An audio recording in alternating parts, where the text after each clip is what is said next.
Good afternoon, dear children. This is your science teacher. Now take out your science textbook and open page number 26. Okay. So dear children, as you know that we have already completed our lesson number 4, sorting materials into groups. Okay.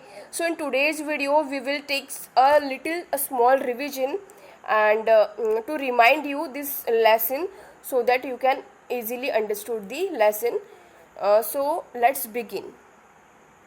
So dear children, in this lesson we have already studied the explaining about the material which are used for making different type of objects, then list out the properties of materials. Okay, then identify the transparent, opaque and translucent material, discuss the state of materials, identify the objects which will float or sink in water, then find out the soluble and insoluble substances and illustrate the miscible and immiscible liquids. All these things we have covered in this lesson. So let's take a look it again. So as we know that generally we observe that some of the objects have been broken as they fall from a certain height, whereas some of the objects have not broken. Okay. So do you know how can we decide why some object broke and some did not? Can we guess which objects might have broken and which might not have been broken? Okay. About materials and things, that is in our daily life, we have seen many objects like chair, a bullock cart, a bicycle, a cooking utensils, books, clothes, toys and many other objects. Okay, then these are some toys.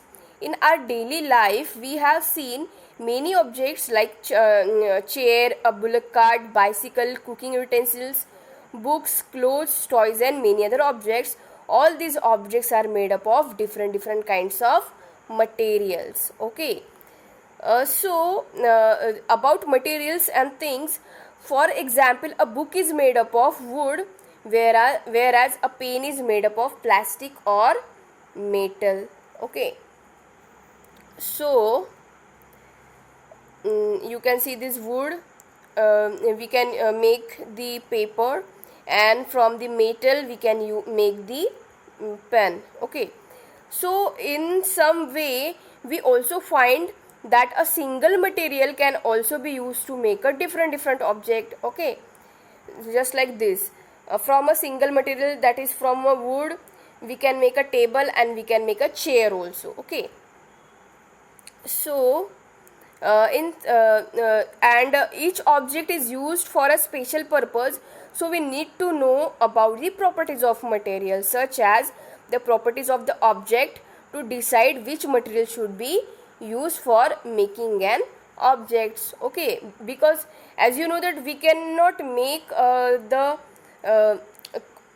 fiber chair, fiber in the sense clothes chair by or we cannot make the glass chair. Okay, it may be easily broken, so we can only use the wood or metal also.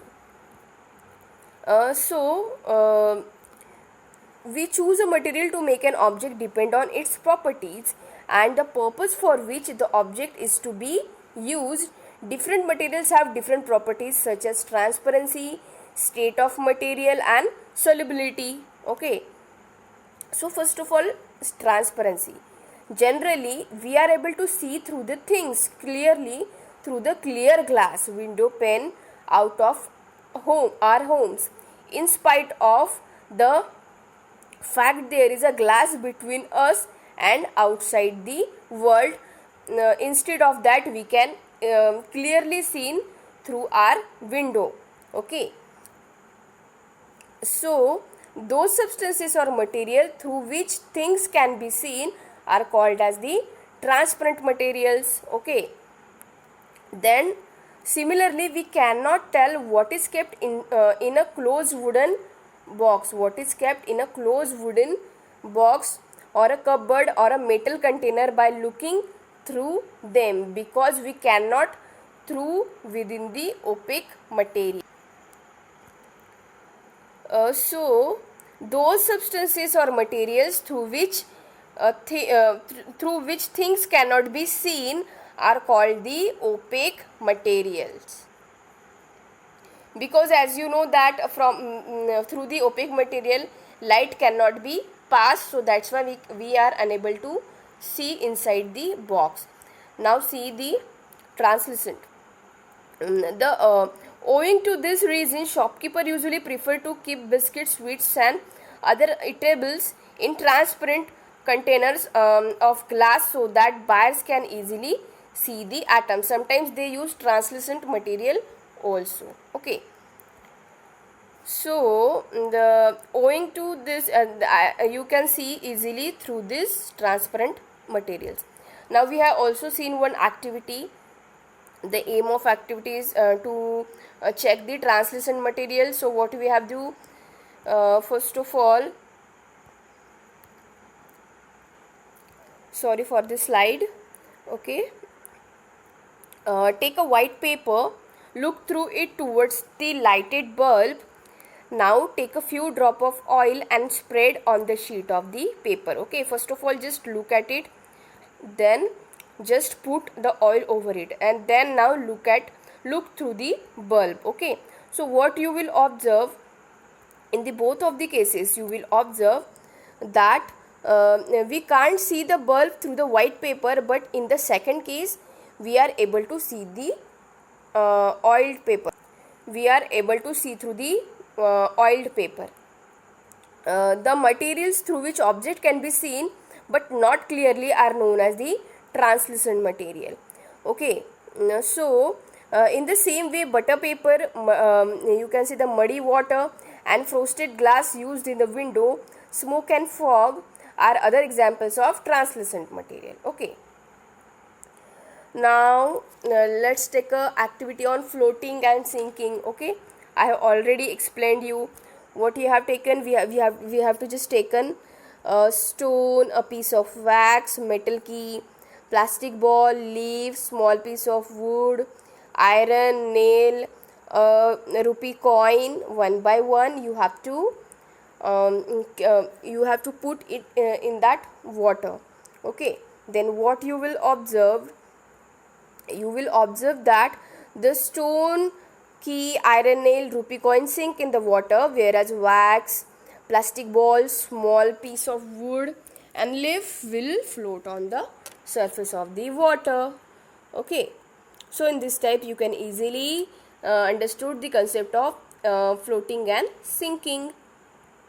Understood. Now you have to collect some iron, copper, aluminum and magnesium. Okay, to check the you can see the appearance of the material. So what you have to just do, you have to just check the sample first, then just take a sandpaper and rub it. Okay, then you will see the lustrous objects. You can see the lusters. Okay, once again observe the appearance of each sample. So you will observe that the surface of each sample starts shining after rubbing it with the sandpaper. So that means from this activity we have learned that the metals having a shining surface in the pure state, this property is called the metallic luster. Okay, उसको shine करने के बाद, मतलब उसको sand paper से रब करने के बाद वो शाइन कर गया है, यानी कि this objects are having the metallic luster. So finally we can conclude that the materials which have bright surface and reflect light are called as the lustrous materials, and the materials that do not shine are known as the non-lustrous material. Okay, now collect the small pieces of iron, copper and so what you have to just do, you have to just cut this sodium metal. Okay, then observe the changes and take a dry piece of sodium metal in a watch glass. Hold a sodium metal piece of the help of pair of tongs and try to cut it with the knife. Okay, so observe the changes and hold the sodium metal piece and try to cut it with knife, and always handle sodium metal with care. Dry it by pressing in between in folds a filter paper. Okay, Because sodium metal is explosive in when it comes in contact with the atmosphere. Okay, so you should always kept the sodium metal in kerosene. Okay, so then what you observe that it can cut easily. Okay, but you cannot cut the aluminum and magnesium with the knife. Okay, so in this type you can just conclude the hardness and softness of material. So we observe that the piece of sodium metal can be cut into pieces with the knife. And finally, from this activity we can conclude that most of the materials are hard and cannot be cut with a knife, but hardness varies from one material to the another material. Okay, now you have to do the activity for the solubility. Okay, so what you have to just do, you have to just take one spoon of salt, sugar, then you have to take the sawdust and the sand, and then you have to just mix it with the water one by one. Then what you will observe that the sugar and salt get mixed with the water, while sand and sawdust cannot get mixed with the water. In this type you can conclude the solubility of the substance, which is solubility of the materials. Now here the solubility of liquid, you have to take vinegar, coconut oil, lemon juice and kerosene and just add it to the beaker of water. Then you will observe that only vinegar get mixed with the water, while the coconut oil, lemon juice and lemon juice also mixed with water, but coconut oil and you can say the kerosene oil does not mix with the water. Okay, so in this type we learned that the substance which dissolve in water are called as soluble substances, whereas the substance which do not dissolve in water called as insoluble substances. So in the same way, the liquids which dissolve completely in another liquid is called the miscible liquids, whereas the liquid which do not dissolve in another liquid are called as the immiscible liquid.